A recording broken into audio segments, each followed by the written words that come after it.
Yeah, because also kind of like bad for everyone. I was just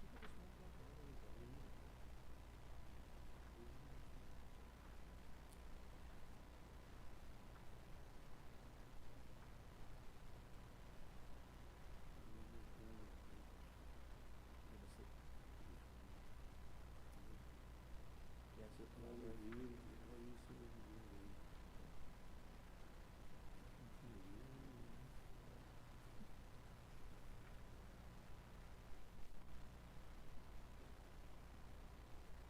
even we see what side do you think?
That came up was that they went on Jama'ah and he asked the Sheikh there that, show him how the Prophet ﷺ made wudu. Do you remember that question? Because he heard various difference of opinion. So one of the requests of this class was to keep it as simple as possible, according to the Hanafi madhab. The issue again was this predominantly Shafi'iyya over here. Yourself Shafi'i. So that was the issue. And a simplistic understanding of any madhab is, at this particular time where information is so at our fingertips. We want to know more. Why is there differences of opinion? But at the same time, we don't want to complicate things. So the idea of this was to give an appreciation, first of all, a basic understanding of a Hanafi madhab, and then also an appreciation of the various madhab, particularly the Shafi and the Hanafi. So the question that was posed last time was that, so he asked this sheikh to show him how the Prophet ﷺ made wudu. And then the problem with that understanding that I addressed was, this is the whole issue of the various madhahib. There's only differences of opinion where differences of opinion is allowed. So you find that the various madhahib, the Hanafiya, the Shafi'iyya, Hanabila and the Malikiyya, they're using mostly the same hadith, and there's not a different source of reference. Everybody uses Bukhari, Muslim, Tirmidhi, and they use the same source reference, the same Quran, same verses, same verse of wudu, same verses of Hajj. It's not different verses. Nobody rejects the verses of the Quran and the most authentic of narrations. Everyone accepts that. So why still come to a different view? Why can't we just take wudu like the Prophet ﷺ took wudu? Just tell us how the Prophet ﷺ took wudu. We don't need differences of opinion, and then we just follow one way, because there's one Allah, there's one Quran, one Prophet, and there should be one practice, and everybody can just practice the same. Why all these differences of views? So the differences of views comes about in a nutshell. So you have various hadith in front of you, you have the Quran in front of you. So how do we extract hadith from the Quran? So it's there. So how do we understand this hadith? So now you find that to attribute this to the understanding of the Sahaba, that also differs. You find that the Sahaba have a different view to that Sahaba. Maybe he wasn't there when the Prophet ﷺ did a particular action, for a certain amount of time, and he was there when the Prophet ﷺ did it differently, which shows there's different ways. For example, there's just like I've said tonight, we just speaking nothing hectic, like the qabd, you're making qabd of where do you keep your hands, in salah. So the Hanafi, obviously we're going to do salah, so a little bit further down, right, a little bit by the belly button. You have the Shafi'iyya, it's more kind of between the chest and the belly button, and you have some keeping it on the chest as well. The thing is there a difference of hadith? No. You find the hadith on where you keep your hands, for example, it varies and it's all authentic, which shows you that the Prophet ﷺ, he might have stood like this sometimes, he might have stood like this sometimes, he might have stood like that sometimes. So you find that the Shafi'iyya, again by way of example, they put all these hadith into context, and when it's in the middle, it's kind of following all the views at the same time, because it's by the chest, it's by the bottom, you're not going to a different hadith. The Hanafi, as we will do, you find that they follow a particular hadith and a particular understanding of that hadith when it's by the belly button. And so nobody's going contrary to the hadith. It's just the method of understanding, of extracting that law is a bit different. It's not that we're following different set of Sahaba, the Sahaba's weak, that Sahaba's weak. It's just that this is a grey area, it needs investigation. You get areas of deen that doesn't need investigation. Like Allah is Sami', Allah is all hearing, Allah al-Alim, Allah Ahad. There's no differences of opinion allowed over there. Allah knows what's in the past, present and future. Nobody differs with regards to that. And differences are not allowed in that particular, what they call Aqidah. You can't differ with regards to that. So you find that all of the madahib, when it comes to Aqidah, everybody agrees. Allah is one, He doesn't have partners, Allah doesn't have a beginning, He doesn't have an end, Allah knows everything, Allah is Qadir, He makes the taqdeer. So everyone would agree on that. But when it comes to differences, for example, I'll give you an example in the life of Muhammad ﷺ where the battle took place, and the Prophet ﷺ wanted to sort out a particular group of people, Bani Qurayza. The Bani Qurayza, because they broke the pact of the Prophet ﷺ where they were supposed to protect. They were supposed to protect Medina at a particular location, and they broke that pact.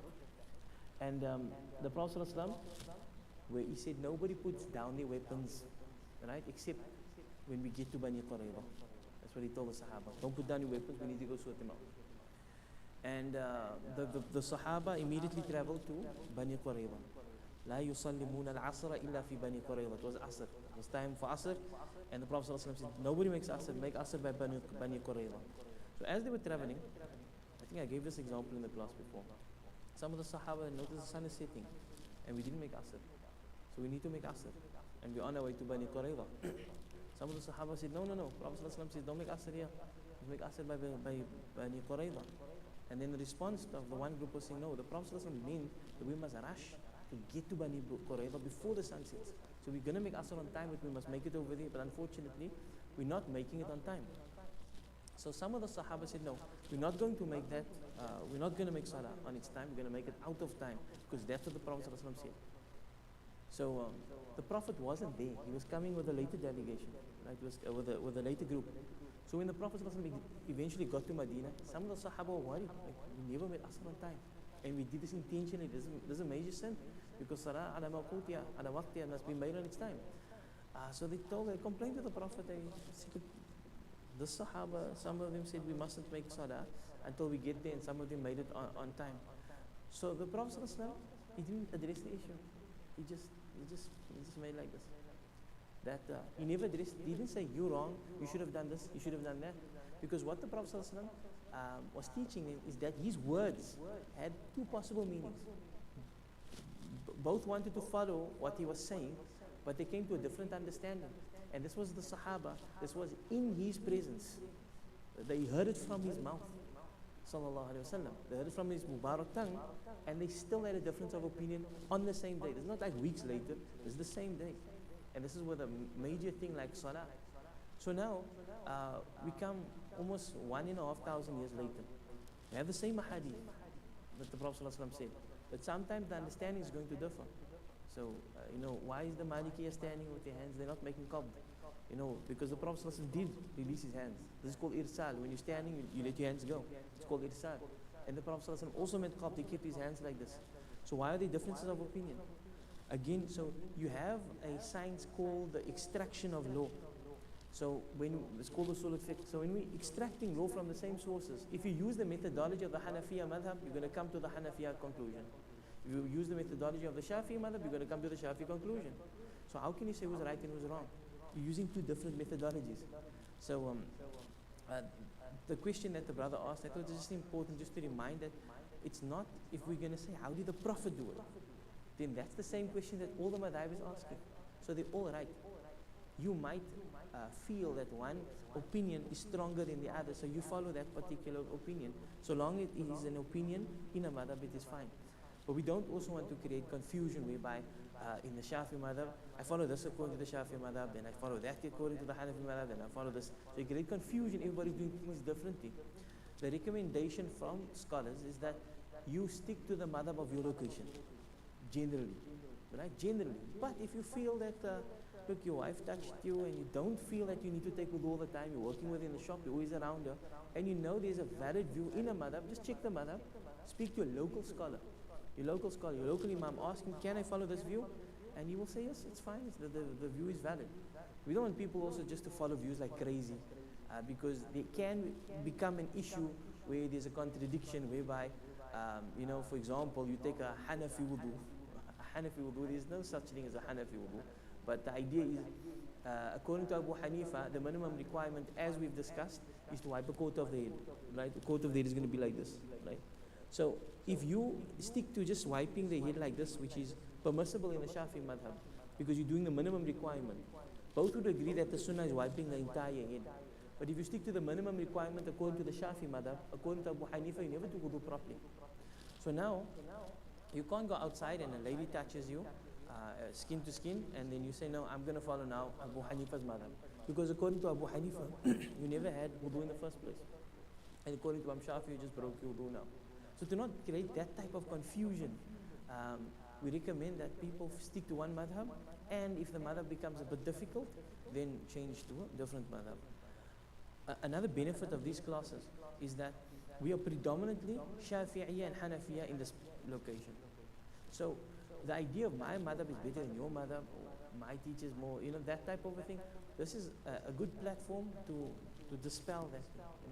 We respect the Hanafi madhab, we respect the Shafi'i madhab, and we understand that everybody's following the Quran and the Sunnah. This is not an area of khilaf, disunity. Rather, it's actually an opportunity to gain an appreciation for various views. And it's not that complicated. It's not complicated.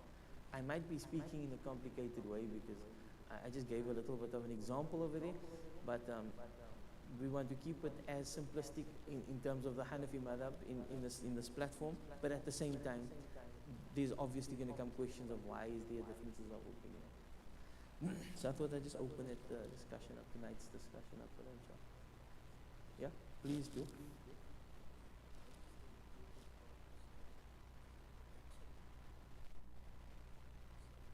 When you speak about the technique, what's the difference between technique? Technique, in my understanding, will be defined. Yeah. Yeah. Yeah. And the action, what are you referring to the action? The complete salah. So,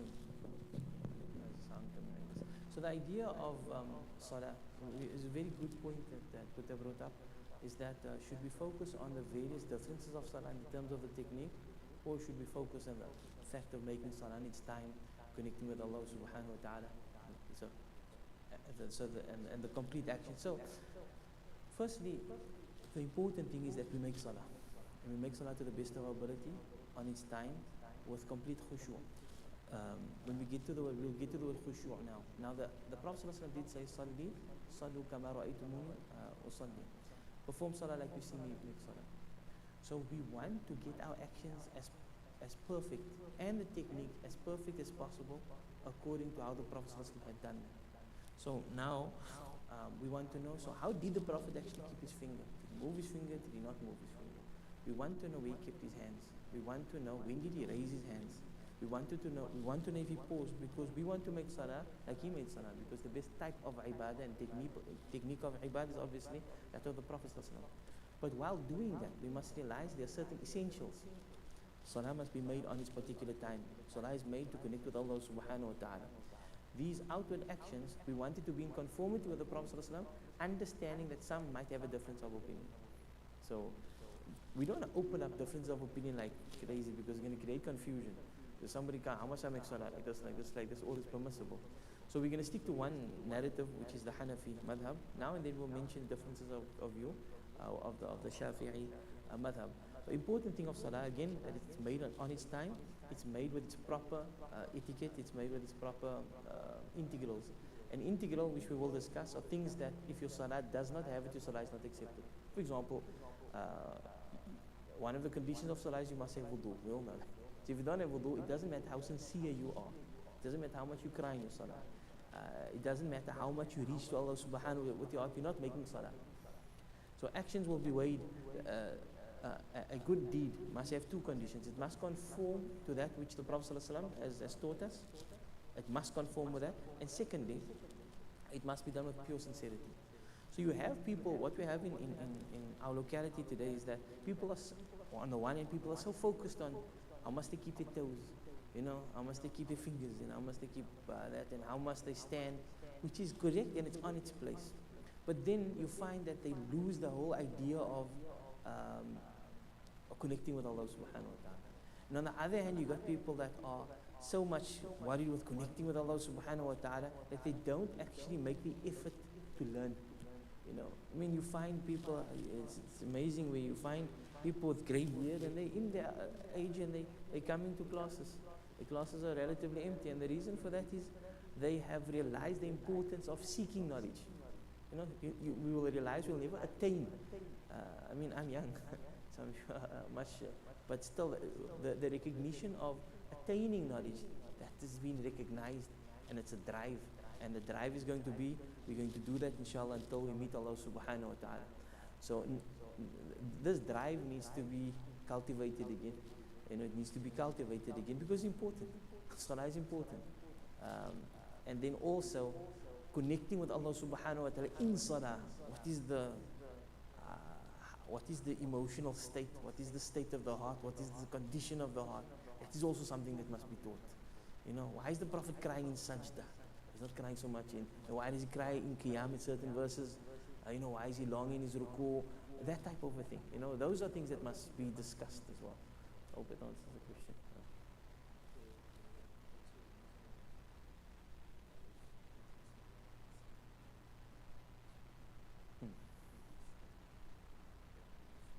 Yeah.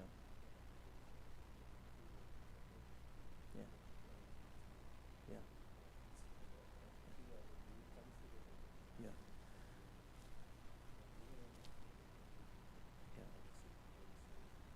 So again, somebody tried to rectify you in terms of how you are saying you're not following the sunnah. Two things were over there. Number one is obviously I had a good intention. The intention is good. But number two is his understanding of following the sunnah is narrow. Because there's one way and all other ways are wrong. So that is actually why we come to learn. Because the more we learn, we actually don't become more stiff, we become more tolerant. Okay, that's also acceptable. Okay, that's also acceptable. It's not to become, with ourselves, we do the best that we can according to our knowledge, and we never stop learning. But with others, we realize that there's tolerance. The idea over there is ruku is being made.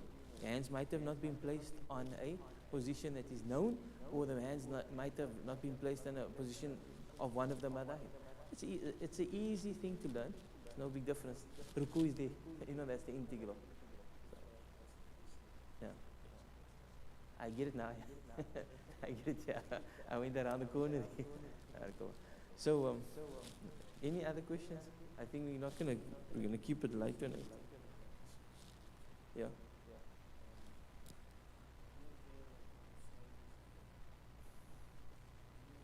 on YouTube. Yeah.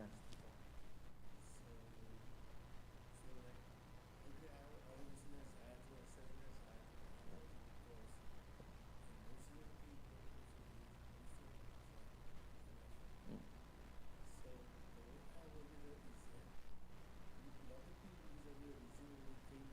Yeah. Mm. Mm. Mm. Mm. Mm. Mm. Yeah. Mm. Mm. Mm. Mm. Yeah. Yeah. Yeah.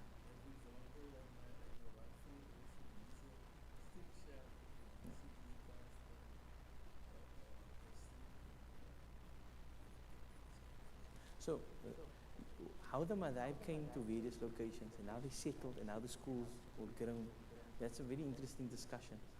Why is the predominantly Shafi in certain areas of the world, and why predominantly Hanafi in different parts of the world, and Maliki, and so the idea of the history of that and how it came, how the schools developed and how they moved into certain locations, that's a very interesting discussion.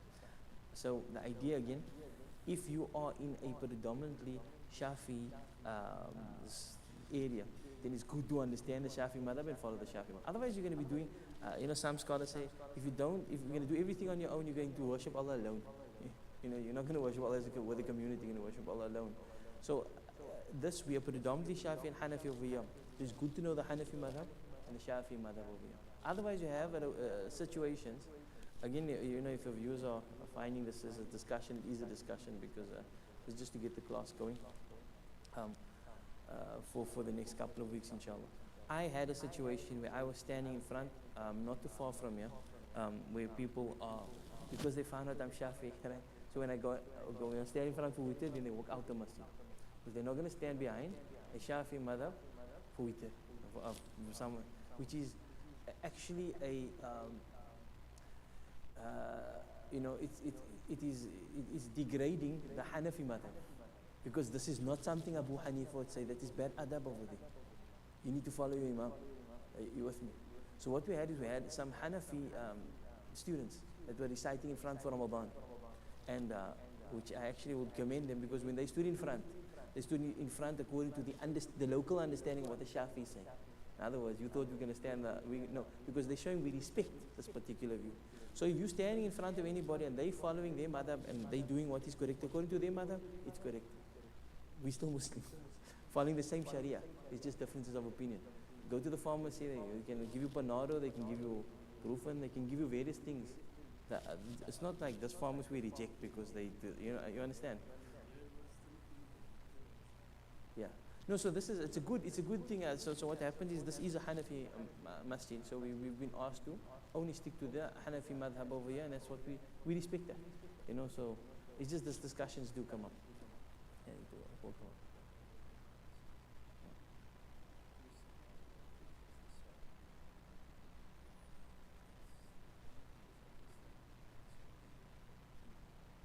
Yeah. Yeah. No, so that whole thing, that's a whole discussion on its own. We'll have that discussion. Yeah. Yeah. Yeah. Yeah.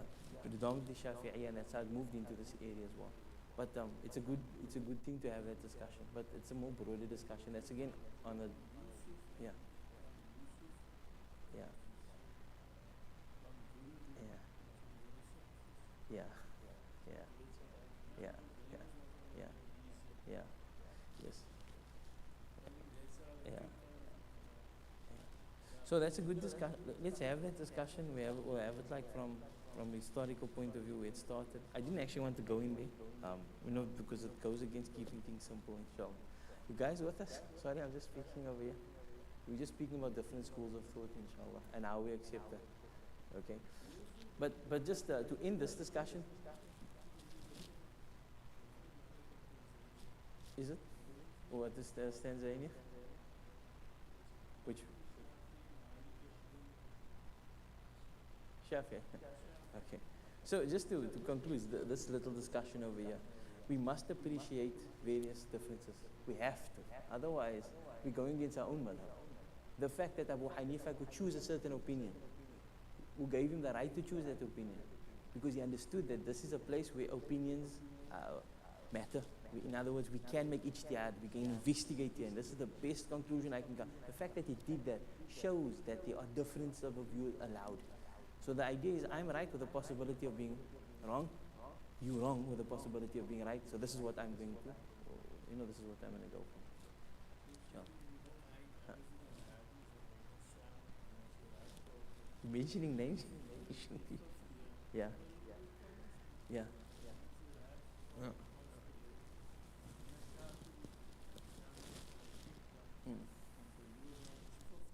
Mm. Yeah.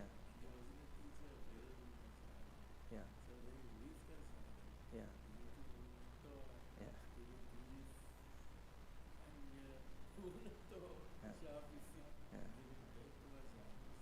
Yeah.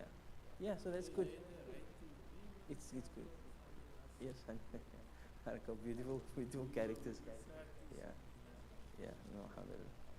So that's our understanding as well, inshallah. So, what time did you say, Shai? 26, 36?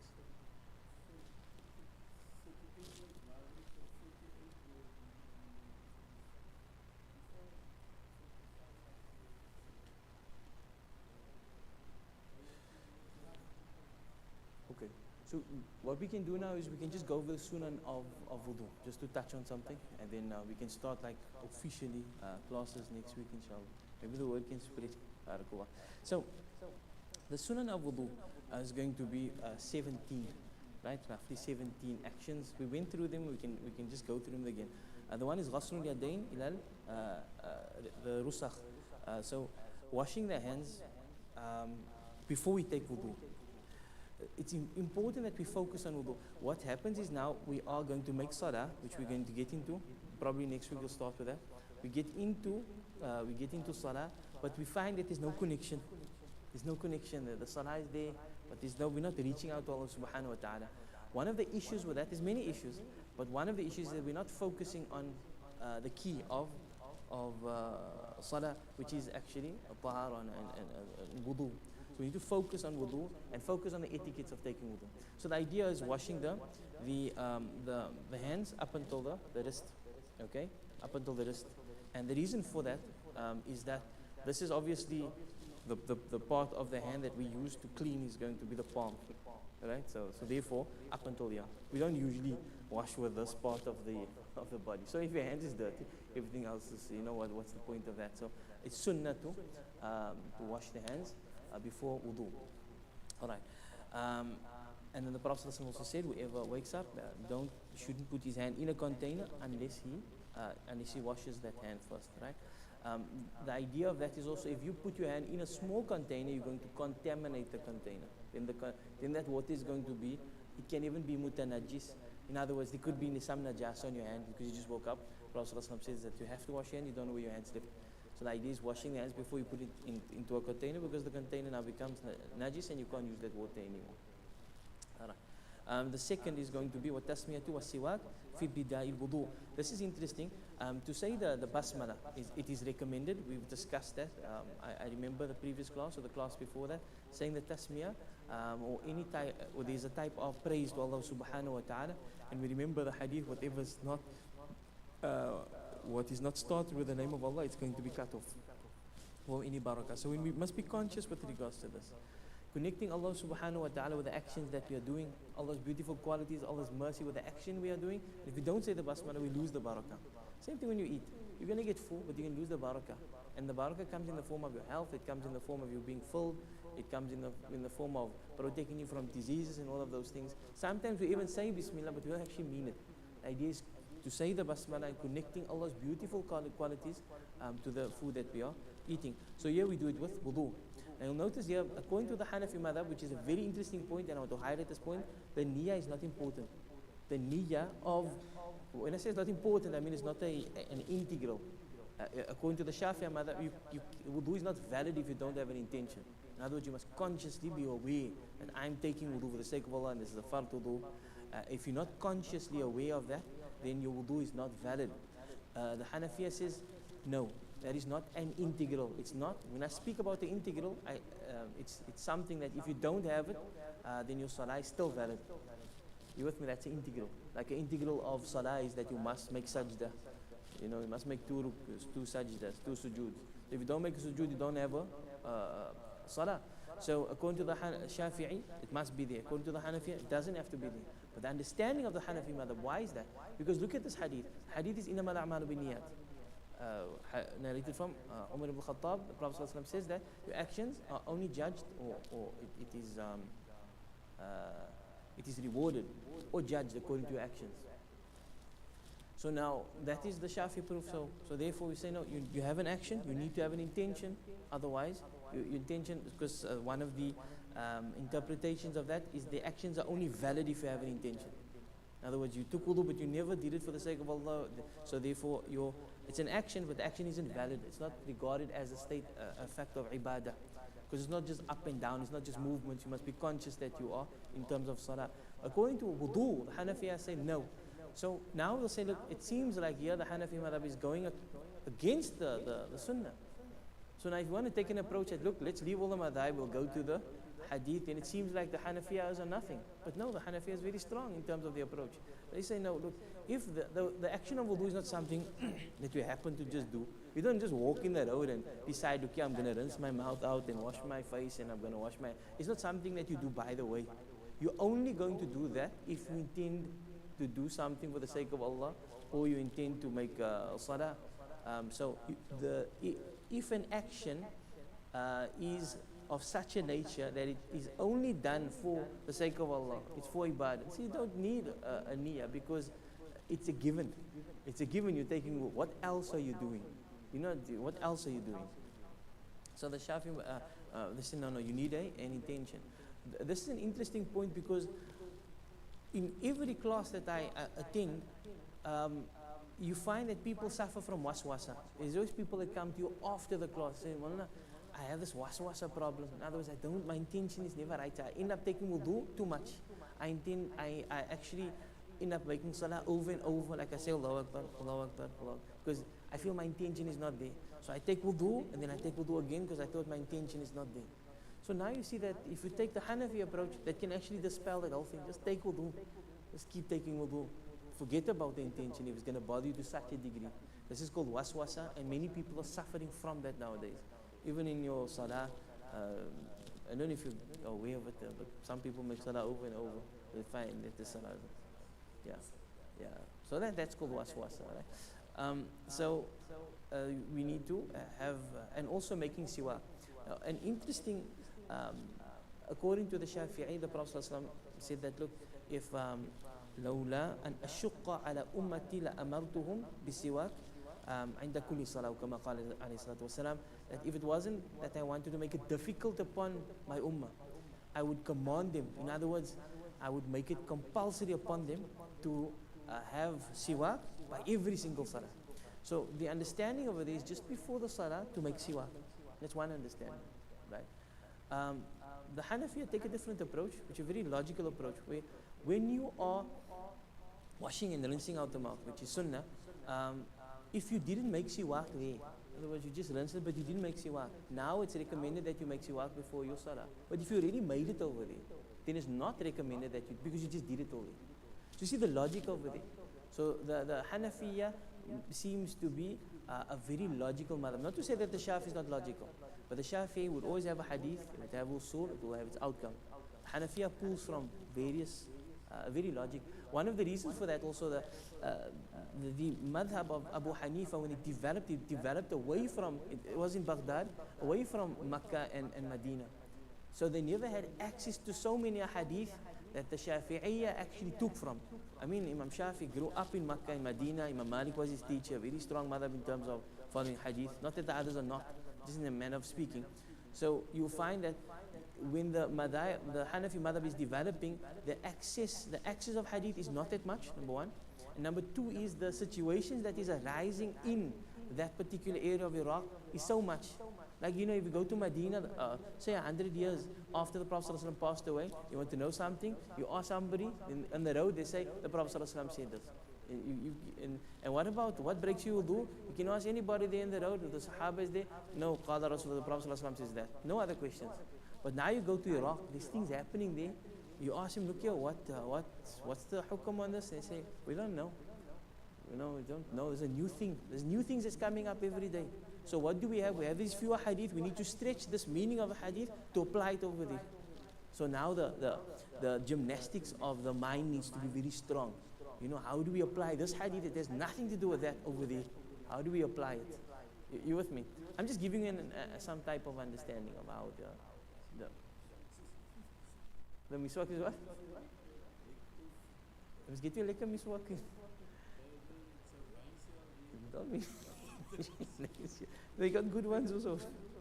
So yeah, the idea over there is the miswak at wudu. If you're making it at wudu, according to the Hanaf, you don't have to make it when you just before salah because you just made it now. But if you didn't, then it's recommended to do it at just before salah. So the madmada, and we spoke about whether taking new water. So we said it is recommended for the for the mouth. It's not, but for the nose is recommended 3 times with 3 scoops of water. And we had that particular discussion. The takhleel of the lihya, this is also sunnah. Making the takhleel is basically taking the fingers and pushing it through the beard. Okay, that is sunnah. That is if you have a thick beard. The idea of a thick beard and a thin beard, the idea is if you can see the skin. So if you can see right through to the skin, you get people like the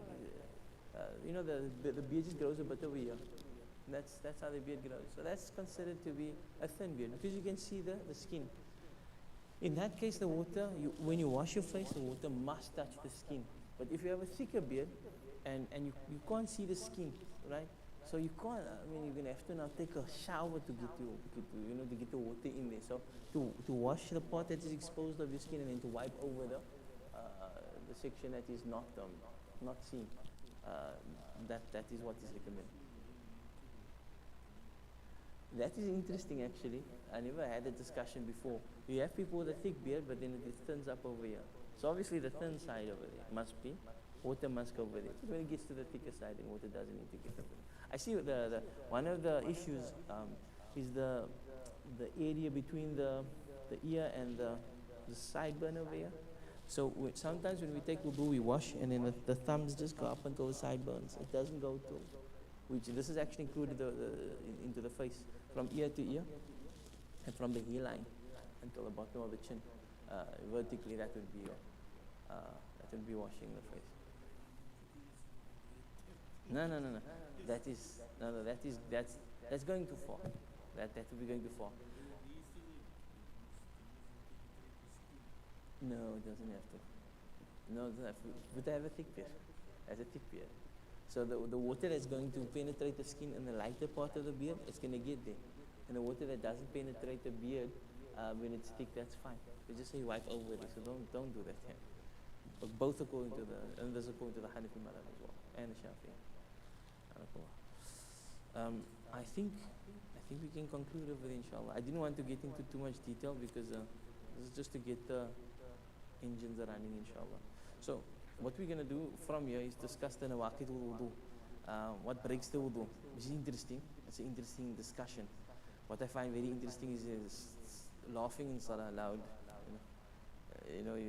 Hanafi, there's something interesting discussion over there. Laughing loud in salah, it does break your wudu.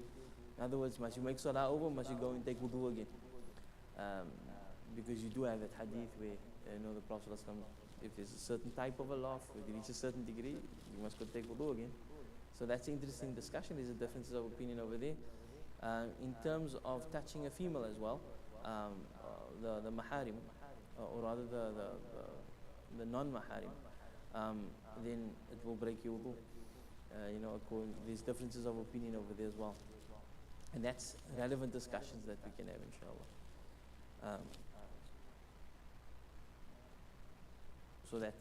So according to the Hanafi, the touching, which we'll get to that discussion, is skin on skin. skin on skin. Yeah.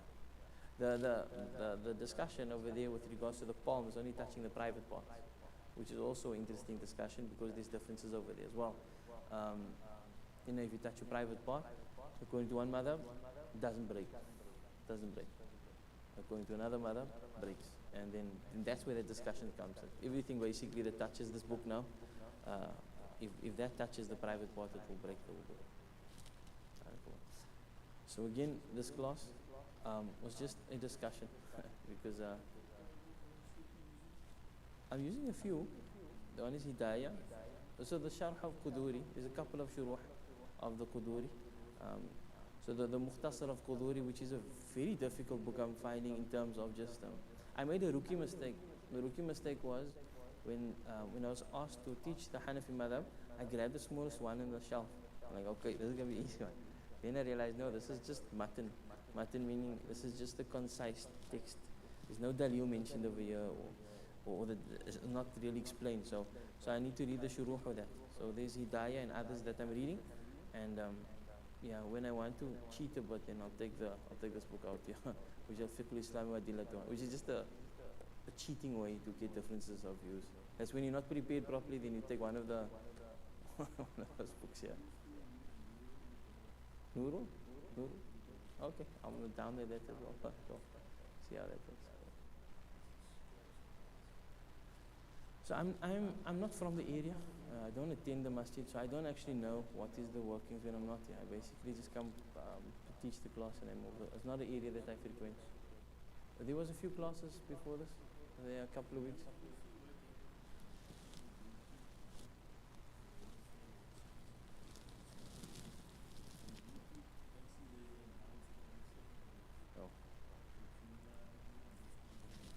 So I think because of there was a bit of a momentum building up. There was a few students that was constant. They're not here now. I think because of the whole break in Ramadan now. And last week we didn't start because there was still that Ramadan vibes happening over there. And then so this will be the first introductory class, inshallah. But we'll officially start next week, inshallah.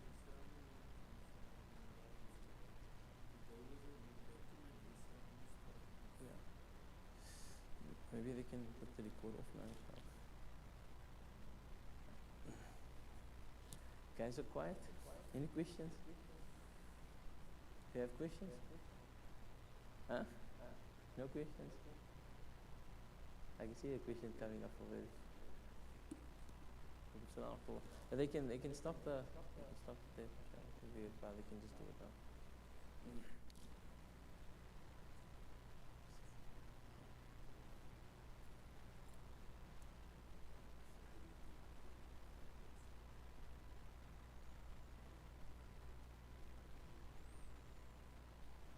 We learn Quran. So I'm not doing Quran classes. But there might be someone else over here that's doing Quran. This is fiqh, Hanafi fiqh. Basics of Hanafi fiqh. Yeah.